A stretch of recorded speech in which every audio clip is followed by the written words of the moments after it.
많은 과학자들이 기후변화를 무시하는 트럼프 대통령을 두고 기후악당이라고 부르기도 했다고 합니다. 특히 정치에는 관여하지 않아온 미국의 유서 깊은 과학 전문 잡지죠. 사이언티픽 아메리칸이 만들어진 지 175년 만에 처음으로 바이든 지지를 선언한 바도 있습니다.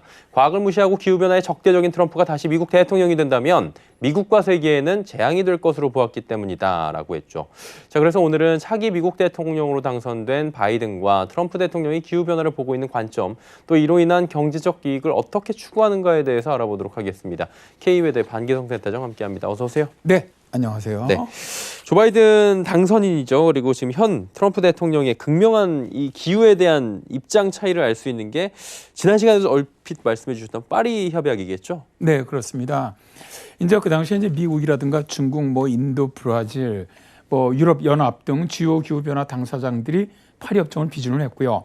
2016년 11월 4일부터 기후 협정으로선 최초로 포괄적인 구속력이 적용되는 국제법으로 효력이 발효가 됐죠.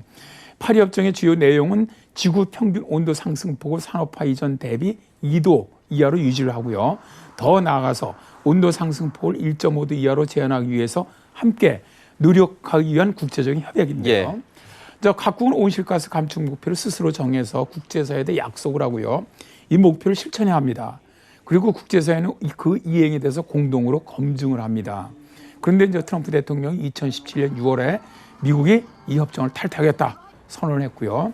올해죠. 11월 4일에 공식적으로 탈퇴를 해버렸습니다. 미국의 경우 세계에서 중국에 이어서 현재 두 번째로 많은 이산화탄소를 배출하고 있고 역대 배출량으로는 독보적인 1위죠.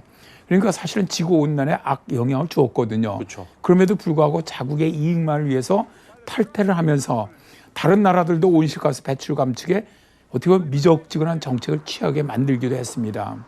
이에 이제 바이든 이번에 이제 신임 대통령 될 분이 취임하자마자 가장 먼저 나는 파리 협정에 재가입하겠다라고 밝히면서 트럼프와의 기후변화에 대한 정책 차이를 드러냈죠. 예, 인식 차이, 정책 차이, 그리고 차별화된 행보를 보여주는 건데 그렇다면 이제 현 트럼프 대통령의 기후 정책이 무엇이냐 이 부분을 좀 알아볼 필요가 있겠어요. 일단 트럼프 정부의 에너지라든가 환경 정책 방향은 크게 첫 번째로는 화석 연료를 비롯한 미국 내 에너지 자원의 최대 활용이 있고요. 예. 두 번째는 에너지 생산 및 수출 중대를 통한 에너지 독립 달성이 있고요.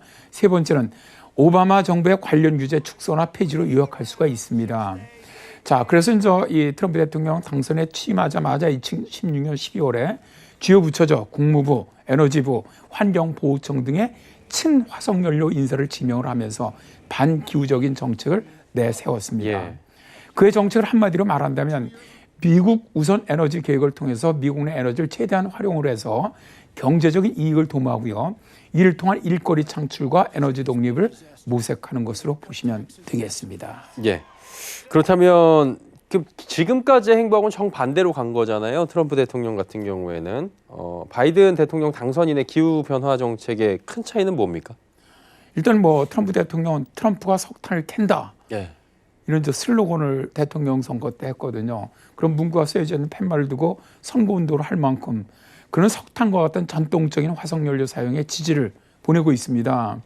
그는 친환경 정책들은 불필요하고 쓸데없이 돈이 많이 들어가고 기존의 블루칼라 계급의 노동자들의 직업을 앗아가는 치명적인 문제점이 있다라고 주장을 하고 있습니다. 이 신념을 바탕으로 2020년 7월 기준으로 이미 68개의 친환경 정책들을 폐지를 했고요. 32개의 정책들 또한 폐지 단계를 지금 밟고 있습니다. 이에 대비되는 바이든 신임 대통령은 전형적인 환경 및 기후변화 지지자입니다. 그는 기후변화가 미국과 세계가 직면한 가장 큰 위기 중 하나로 보고 있고요. 청정 에너지 혁신을 본인의 키워드로 들고 있습니다. 따라서 바이든은 그린 뉴딜 정책이 무조건적으로 필요하다고 주장하고 있는데요. 그는 환경 문제를 좀 장기적이고 가시적인 관점에서 바라보아야 하며 환경과 경제는 밀접한 관계가 있다. 이렇게 보고 있습니다. 그러면 이제 바이든 당선인 같은 경우에는 친환경 정책이야말로 미국의 경제적 부흥을 가져올 수 있다. 이렇게 믿나 봐요. 네, 그렇습니다.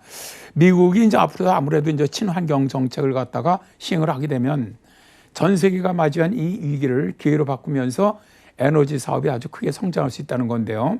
구체적으로 이제 바이든 신임 대통령은 2050년까지 미국에서 청정 에너지 100%를 달성을 하고 탄소 배출량 제로를 목표로 하고 있습니다. 그리고 그 임기의 끝이죠. 2025년까지 청정 에너지에 대한 다양한 인센티브를 부여를 해서 가시적인 성과를 이루겠다 하는 것이 그의 목표이기도 합니다. 바이든 플랜은 앞으로 10년간 약 2천조 원이라는 아주 엄청난 돈을 예. 청정 에너지를 위해서 투자하겠다라고도 밝혔는데요. 우리나라와 관련 있는 정책도 발표를 했죠. 2025년까지 환경 의무를 준수하지 못하는 국가들에 대해서 탄소 조정세 부과 계획을 제시를 했는데요. 앞으로 우리 수출품들이 바이든의 친환경 정책과 부딪히면서 새로운 무역 분쟁이 될 가능성도 있다고 봅니다. 예. 자, 오늘은 트럼프와 바이든의 기후 정책들 이야기 나눠봤고요. K웨더의 반기성 센터장과 함께했습니다. 고맙습니다. 네, 감사합니다.